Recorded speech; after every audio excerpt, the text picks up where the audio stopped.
Tratado das Tentações, obra póstuma do padre Mitchell, da Companhia de Jesus.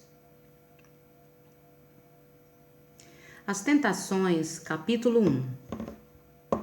As tentações não são uma prova do abandono da parte de Deus. Se às vezes são uma prova da sua cólera e de uma cólera dirigida pela sua misericórdia. As tentações perturbam as almas piedosas e arrastam ao precipício as almas dissipadas para prevenir o mal que elas podem resultar. É a propósito fazer-vos saber as razões que tendes de não as temer demasiado, os princípios sobre as quais podeis decidir-vos em muitas ocasiões, a maneira de vos comportardes no tempo em que elas vos atacam, e que se vos premunirdes contra os efeitos delas, e mostrar-de-vos as vantagens que elas podem tirar. As tentações são ideias, sentimentos, inclinações, pendores que nos induzem a violar a lei de Deus. Para nos satisfazer dessas tentações, não devem nem perturbar e nem desanimar uma alma cristã. O demônio declara guerra principalmente às almas que detestam o império dele, que combatem as suas próprias paixões e que são discípulas de Jesus Cristo nosso Senhor, tanto pela pureza dos seus costumes, como pelo cunho inefável de sua regeneração. Ou aquelas que pensam seriamente em sacudir o jugo sob o qual o demônio as mantém, pelas molas que faz funcionar contra elas. O demônio só procura concitá-las e renunciar ao amor de Jesus Cristo e desprendê-las de Deus, tornando-as cúmplices de sua desobediência. Esta reflexão deve consolar as almas que são tentadas e a oposição delas ao inimigo da salvação. É o seu apego à piedade, à vontade de Deus, que lhe atrai essa perseguição doméstica.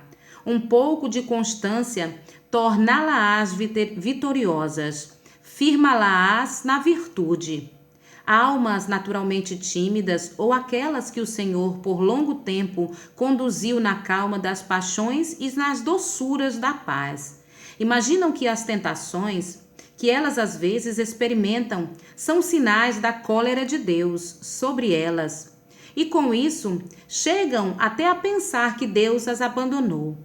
Quando as tentações são fortes e frequentes, não podem persuadir-se de Deus possa deitar olhares favoráveis sobre um coração violentamente agitado por sentimentos contrários a virtudes. Essa cilada é o último recurso do inimigo da salvação para derrubar uma alma que ele não pode vencer pelas vãs satisfações do vício. Rouba-lhe esta presunçosa confiança, que pode sustentá-la contra todos os esforços do inferno.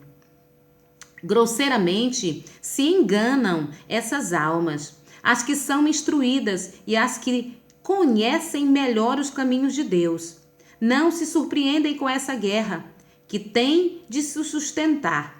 Pelos oráculos do Espírito Santo, aprenderam que a vida do homem é um combate contínuo, que temos de nos defender incessantemente por dentro contra os nossos gostos e nossas inclinações, o nosso próprio amor.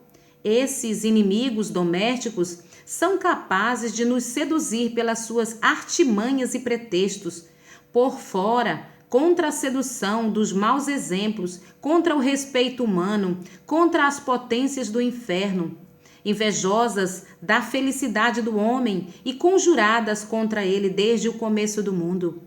E aprenderam que só pelas vitórias que alcançarmos com o socorro da graça é que abrimos caminho para chegarmos ao céu, que enfim Consoante ao apóstolo, só haverá coroa para aqueles que houverem finalmente combatido até o fim. São Paulo não considerou como efeito da cólera e do abandono de Deus as tentações que continuou a experimentar, embora tivesse pedido ser livrado delas. Os santos, por tanto tempo e tão vivamente atacados pelo demônio, até nos desertos e nos exercícios da mais austera penitência, não tiveram das tentações a mesma ideia que vós. Pelo contrário, consideraram-nas sempre como o objeto dos seus combates e a matéria dos seus méritos. Não ignoravam o que é dito dos livros sagrados. Por isso que éreis agradáveis a Deus, mister se fazia fosses provado pela tentação. E esta é a ideia que deveis fazer da tentação. É a única que seja justa nos princípios da religião. E dessarte não ficareis nem perturbada e nem desanimada com ela. Contudo, embora as tentações não sejam um sinal do abandono de Deus, porque Deus nunca abandona inteiramente o homem, enquanto este estiver na terra, e embora essas tentações sejam ordinariamente provocações para as almas justas, às vezes são também efeitos da justiça divina, que pune certas negligências no seu serviço, certas fraquezas a que se deixam levar as almas desaplicadas e presunçosas, certas aplicações naturais que se dividem o coração, mas seja a punição ou provação, a submissão em recebê-las, a felicidade em lhes resistir, devem ser as mesmas. Da parte do mais terno dos pais, a justiça é sempre acompanhada de misericórdia. A sua graça está sempre ligada na oração e a confiança. Ele não quer perder-nos, não quer punir-nos, senão para nos conduzir a Ele. Esta circunstância, bem longe de desanimar e de perturbar uma alma, deve, pelo contrário, animá-lo ou animá-la ao combate pela vista do perdão que lhe é oferecido. Se com o coração contrito e humilhado e com fidelidade inviolável cumprir a penitência que Deus lhes impõe.